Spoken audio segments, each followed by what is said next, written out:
और शरीर द्वारा भी आसक्ति को त्याग कर केवल अंतःकरण की शुद्धि के लिए कर्म करते हैं। केवल अंतःकरण, ये अंतःकरण बहुत दूर बैठा है। उससे पहले तो हमारा मन है। काल काल सब कोई कहे, काल न जाने कोई, जो मन की कोई कल्पना, काल कहा पे सोई। उससे भी परे फिर बुद्धि है, बुद्धि से परे मन, मन से परे अंदर जाके फिर अंतःकरण है, जो इन सभी चीजों को देख रहा है, सुन रहा है, समझ रहा है, वो अंतःकरण है। वो अंतःकरण जब निर्मल हो जाएगा सत्संग के माध्यम से, फिर आपका मन बुद्धि सब कुछ निर्मल हो जाएगा। और कर्मयोगी कर्मों के फल का भी त्याग कर देता है। अभी तो आप सभी लोग जो कर्म करते हैं वो फल की इच्छा से करते हैं कि ये कर्म करना है, इसके बाद मुझे इसका ये फल प्राप्त होगा। लेकिन जो कर्मयोगी है वो कर्मों के फलों का भी त्याग कर देता है।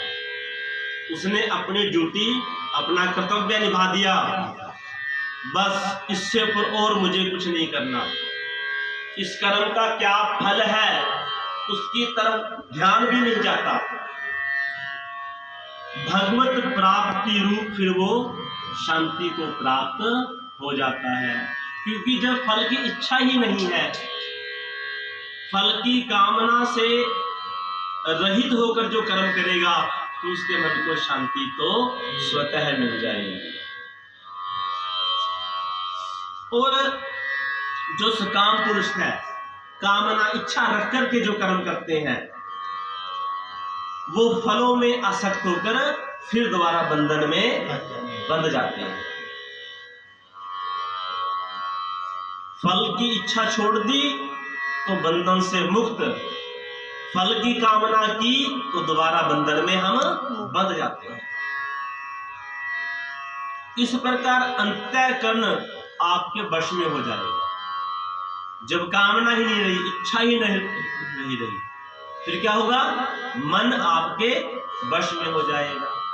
अंतःकरण जिसके वश में हो गया, ऐसा सांख्य योग का आचरण करने वाला जो पुरुष है, ऐसा जो जीव बन जाता है, वह पुरुष ना करता हुआ और ना करवाता हुआ,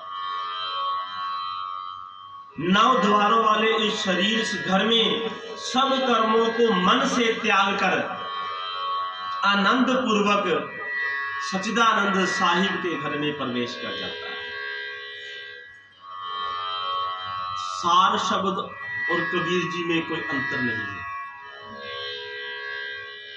ये भाव जिसने समझ लिया, जान लिया, क्योंकि जो रूप में हम आए थे उसी रूप में हम वापस जाएंगे। अग्नि और अग्नि से उत्पन्न होने वाली चिंगारी, उन दोनों की अग्नि में कोई भी अलग अलग भिन्नता नहीं है। वो केवल उस अग्नि से चिंगारी की तरह अलग नहीं है।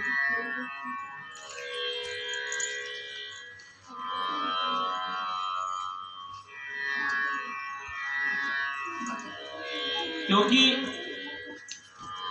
परमात्मा परमेश्वर मनुष्यों के ना तो किसी कर्तापन की, ना कर्मों की और ना कर्म फल की रचना करते हैं। परमात्मा नहीं रचना करते इस चीज की।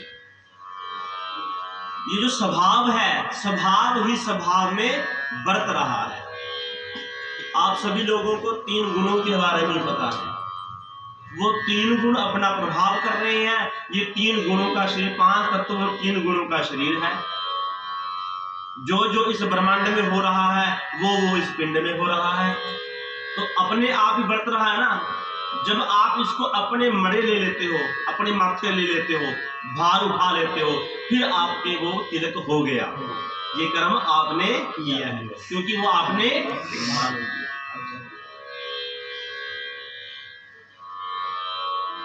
सर्वव्यापी परमात्मा भी ना किसी के पाप कर्मों को और ना किसी के शुभ कर्मों को ग्रहण करता है। आप कुछ भी कर्म कर रहे हैं परमात्मा को उससे कुछ भी लेना देना नहीं है। किंतु अज्ञान के द्वारा जो ज्ञान है वो ढका हुआ है, हमारी जो बुद्धि है वो ढकी हुई है। किसके द्वारा? अज्ञान के द्वारा। हमें इस चीज का ज्ञान नहीं है। उसी से सब अज्ञानी मनुष्य जो है वो मोहित हो रहे हैं। मुझसे ये पाप कर्म हो गया, मैंने इतना दान पुण्य कर दिया, सुना नहीं समझता। जबकि आपके हाथ से कुछ भी कर्म हो रहा है, आपको न्यूट्रल रहना चाहिए। हम सभी को एक समान भाव से रहना चाहिए। वो भाव कब आएगा? जब अंतःकरण बिल्कुल शुद्ध हो जाए, और वो सत्संग में, बार बार सत्संग में बैठने से। आजकल तो फिर वो सिस्टम लागू हो गया ना, जब तक कार्य है तो गुरु जी के समीप आ गए, ठीक है जी, अदरवाइज अपने बैठे। जिनका वह अज्ञान परमात्मा के तत्व ज्ञान के द्वारा नष्ट हो गया है। अभी तत्व ज्ञान क्या करता है? जिस तत्व ज्ञान की बात हम कर रहे हैं, ये अज्ञान को विनष्ट कर देगा, खत्म कर देगा। ये मैं और मेरा, तू और तेरा, ये वाली भावना खत्म हो जाएगी। उनका वो जो ज्ञान है वो सूर्य के समान, जैसे सूर्य चमकता है ना, उस सच्चिदानंद परमात्मा को प्रकाशित कर देगा। जब सूर्य उदय होता है सुबह, तो हमें सब कुछ दिखने लग जाता है, और